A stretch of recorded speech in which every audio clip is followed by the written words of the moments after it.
என்னங்க, மாப்பிள்ளை வீட்டுக்காரங்க வர டைம் ஆச்சு. நீங்க ரெடி ஆகாம இங்க நின்னு என்ன யோசிச்சுட்டு இருக்கீங்க? அது வந்து ருத்ரா, இன்னைக்கு நம்ம சக்தியை பொண்ணு பார்க்க வராங்கல்ல, அதான் வீடெல்லாம் எப்படி டெக்கரேஷன் பண்ணலாம்னு யோசிச்சுட்டு இருக்கேன். ஏங்க, அவங்க பொண்ணு தானே பார்க்க வராங்க, அதுக்கு எதுக்கு அலங்காரம் தோரணம்லாம்? நிச்சயத்துக்கும் கல்யாணத்துக்கும் எவ்வளவு பிரம்மாண்டமா வேணா அலங்காரம் பண்ணலாம். இன்னைக்கு அதை பண்ணலையேன்னு யோசிச்சுட்டு நிக்காம போய் ரெடி ஆயிட்டு வாங்க, போங்க. சரி, இத வந்துடுறேன்.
கால் ஸ்லிப் ஆயிடுச்சு. ஓ சாரிங்க, நான் பார்க்கல.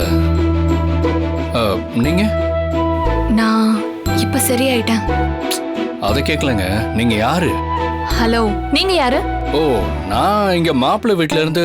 ஓ, மாப்பிள்ளை வீட்ல இருந்து வரீங்களா? மாப்பிள்ளை எங்க காணோம்? மாப்பிள்ளையோட அப்பா அம்மாவை காணுமே. ஹலோ ஹலோ, எனக்கு கொஞ்சம் முழுசா பேச விடுறீங்களா? பாதியிலே என் பேச்சை கட் பண்ணி நீங்களா ஒரு மீனிங்ல பேச ஆரம்பிச்சிட்டீங்க. மாப்பிள்ளை வீட்ல இருந்து வர மாப்பிள்ளையே நான் தான்.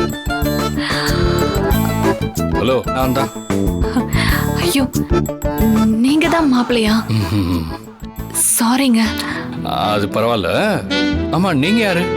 நீங்க பார்க்க வந்திருக்கிற பொண்ணே நான் தான். ஓ, என்ன பாக்குறீங்க? பார்க்கறதுக்கு தானே வந்தேன்.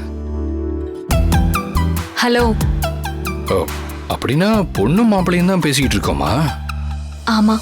ஓ, ஃபர்ஸ்ட் மீட்டிங்கே பெஸ்ட் மீட்டிங்கா இருக்கே. By the way, I am Siva.